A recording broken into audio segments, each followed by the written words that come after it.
9 bodies arrive at a military camp, laid out side by side in a shallow pit. 9 people who boarded a small plane together, and only one of them is not lying in that pit. One of these 9 strangers is the one who killed the rest, and by the end of this story, you are going to know exactly who it is. Welcome back to Mr. A Stories. This is a full deep dive breakdown of 9 bodies in a Mexican morgue, a mystery that plays out like a modern version of And Then There Were None, except this time it happens in the middle of a jungle instead of an old mansion. I am covering every single death, every clue, and the entire truth behind who the killer really is, so settle in, because this recap does not skip a single detail. We start with a small charter plane called Aero Lux, flying from Guatemala to Houston, Texas, carrying 8 passengers and 1 pilot. The pilot, a man named Octavio Fuentes, runs into a serious problem mid-flight when the plane's navigation system malfunctions. He tries desperately to contact air traffic control, sending request after request for help, but no one responds in time. With the plane running low on fuel and completely lost, Octavio is forced into an emergency landing, crashing the aircraft into a remote stretch of Mexican jungle. The crash itself is violent, but incredibly, most of the passengers survive. As the dust settles, the survivors slowly introduce themselves to each other, each one carrying secrets they do not share right away. There is Kevin, a man who used to be a licensed doctor before a medical mistake nearly killed one of his patients, destroying his career and forcing him into a new life buying cheap medical equipment in Guatemala to resell in the United States. There is Sonia, practical and observant, quick to notice details others miss. There is Carlos, a professional luchador, physically strong and mechanically skilled, who takes it upon himself to try to fix the plane's emergency locator transmitter to signal for help. There is Dan and Amy, a couple whose relationship feels off from the very beginning, with hints suggesting Dan may be far more interested in Amy's money than in Amy herself. There is Lisa, quiet and suspicious of everyone around her. And there is Zach, who seems to know more than he lets on from the very start. The very first death in the story belongs to Octavio, the pilot. Shortly after the crash, he dies under mysterious circumstances, and immediately, the survivors realize something is very wrong. This was not simply an accident. Someone among them may have had a reason to make sure Octavio never made it out of that jungle alive. As the survivors try to organize themselves, deciding whether to stay near the wreckage or attempt to hike toward civilization, tension builds quickly. Nobody fully trusts each other, and small pieces of information slip out that make each character look a little more suspicious than the last. It becomes clear early on that everyone on this plane is hiding something, and the jungle around them starts to feel less like a place of survival and more like a trap closing in from every direction. The mystery deepens significantly when the survivors accidentally discover something hidden inside the wreckage of the plane, something far more dangerous than broken metal and lost luggage. Packages of drugs are found stashed inside the plane, worth an enormous amount of money. This single discovery completely reframes the entire situation. This was never just a random charter flight.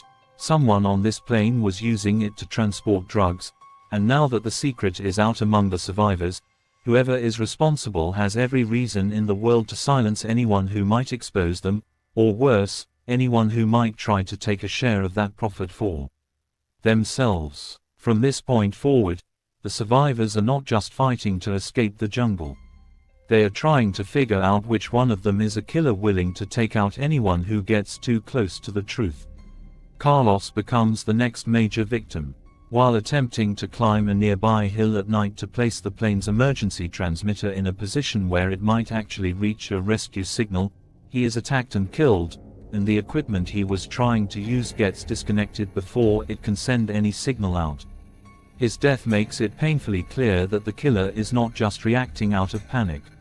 This is calculated. Someone is actively making sure that no rescue ever arrives, at least not until the drugs and the profits tied to them are secured. If you are enjoying this breakdown so far, make sure you subscribe to Mr. A Stories right now, Because we still have several major twists left to cover, and trust me, the identity of the killer is not who you think it is. As paranoia spreads through the group, tragedy strikes again, but this time in a devastating case of mistaken identity. Amy, who we learn has survived a traumatic school shooting as a child, has been dealing with severe untreated trauma throughout the entire ordeal. Believing she sees a hooded figure stalking her through the trees, someone she assumes is the killer coming for her next, she grabs a burning branch from the campfire and attacks in self-defense. Except the person she strikes down is not the killer at all. It is Dan, her own partner. Amy kills the one person who was supposedly there to protect her, an incredibly tragic moment born entirely out of fear and trauma rather than malice. This death shakes the group even further, not because they suspect Amy of being the true killer, but because it proves just how deeply fear and suspicion have poisoned every relationship among the survivors. Nobody can trust their own instincts anymore, and that uncertainty becomes just as dangerous as the killer hiding among them. Meanwhile, away from the jungle, we are introduced to a separate storyline that eventually ties everything together. Cora, the managing director of Aero-Lux, and her associate Emilio, are questioned by two officers from the Federal Aviation Administration named Claire and Frank. Because the crash happened in Mexican airspace but the airline itself is owned by an American company based in Miami, the investigation becomes a jurisdictional tangle between Mexican aviation authorities and American federal investigators. This subplot slowly reveals that Aero-Lux is not just a small struggling charter airline. It appears to be a front for something much bigger, tied directly into the drugs found on that crashed plane. As the investigation into Aero-Lux deepens, Claire and Frank begin uncovering financial records and shipment patterns that suggest this was never an isolated incident. Multiple flights, multiple shipments, and a pattern of secrecy point toward an operation with connections stretching from a Mexican cartel all the way to organized crime in Miami. Cora and Emilio's nervous, evasive answers only confirm that they know far more than they are willing to admit. Back in the jungle, the survivors continue to drop one by one. Suspicion swings wildly between characters, with Lisa and Zach both drawing intense scrutiny from the rest of the group at different points. At one point, it even looks as though Zach may be killed himself, with a mysterious figure approaching him holding a broken shard of glass, leaving audiences and the remaining survivors uncertain whether he is about to be executed or somehow freed from danger. Slowly, the truth about who has been killing the survivors starts to come into focus, and it centers entirely around Kevin. Kevin, the disgraced former doctor turned struggling medical equipment importer, is revealed to be the one responsible for smuggling the drugs onto the plane in the first place. His financial desperation after losing his medical license made him the perfect recruit for a much larger criminal operation, one connected to both a Mexican cartel and a Miami-based mafia network operating through Aero-Lux as a legitimate-looking front company. Kevin's plan was simple in theory: use the chaos of a plane crash, if one ever happened, or simply the isolation of the jungle, to move his product without anyone noticing, and eliminate anyone who got too close to discovering it. Octavio, Carlos, and eventually several other survivors are killed specifically because they either discovered the drugs, threatened to expose the operation, or simply became inconvenient witnesses standing between Kevin and a payday worth millions of dollars. As more of the survivors are picked off, it becomes a brutal, isolated numbers game.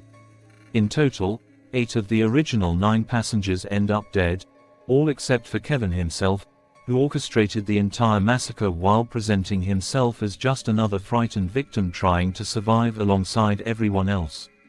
Kevin believes he has finally succeeded when he confronts Zach directly and attempts to kill him as well, assuming this final act will erase the last witness standing between him and a clean escape. However, in a critical twist, Zach does not actually die. He miraculously survives the attack, and once rescue finally arrives, he reveals everything he witnessed to Frank, Claire, and Kevin's own wife, exposing Kevin as the true killer behind the deaths in the jungle. With Zach's testimony now in hand, the investigation accelerates rapidly. The D and Mexican Federal Police combine forces with the FAA investigators, piecing together the full scope of the operation. They confirm that Aero-Alux was never a legitimate airline at all, but a front company used to move drugs between Guatemala and the United States, with Kevin acting as both a mule coordinator and, when necessary, an enforcer willing to kill to protect the operation. Cora and Emilio are revealed to be deeply embedded in the same criminal network, working directly with both the cartel and organized crime contacts based in Miami. Believing that Kevin has successfully covered his tracks and eliminated every witness, the authorities realize he has no reason to rush his escape from Mexico. Confident that no one survived to expose him, Kevin continues operating as if he has gotten away with everything. This overconfidence becomes his downfall. Zach, now working alongside Frank, Claire, and a Mexican chief inspector named Revueltas, leads a coordinated raid directly on the Aero-Alux headquarters, moving in to finally apprehend Kevin, Cora, and Emilio before they can disappear into the wider criminal network they answer to. The story closes with the arrests finally being made. Kevin is taken into custody, held fully accountable not only for orchestrating a massive international drug smuggling operation, but for the brutal murders of 8 innocent people who simply happened to be on the wrong flight at the wrong time. Cora and Emilio are exposed alongside him, unraveling the front that Aero-Alux had built to disguise years of criminal activity. What makes this story so unsettling is not just the body count, but how ordinary everything looks on the surface right up until the truth comes out. Kevin spends the entire story presenting himself as just another terrified survivor, blending in perfectly among people who trusted him simply because he seemed just as scared and lost as they were. The real horror was never the jungle itself. It was the fact that the most dangerous person in the group was the one nobody suspected until it was far too late. If you had been on that flight, surrounded by strangers you had no reason to distrust, do you think you could have spotted the killer before it was too late? Let me know who you would have suspected first in the comments. That is the complete story of 9 bodies in a Mexican morgue. If this recap kept you locked in from beginning to end, do not forget to like this video, subscribe to Mr. A Stories, and turn on notifications so you never miss the next deep dive breakdown. I will see you in the next story.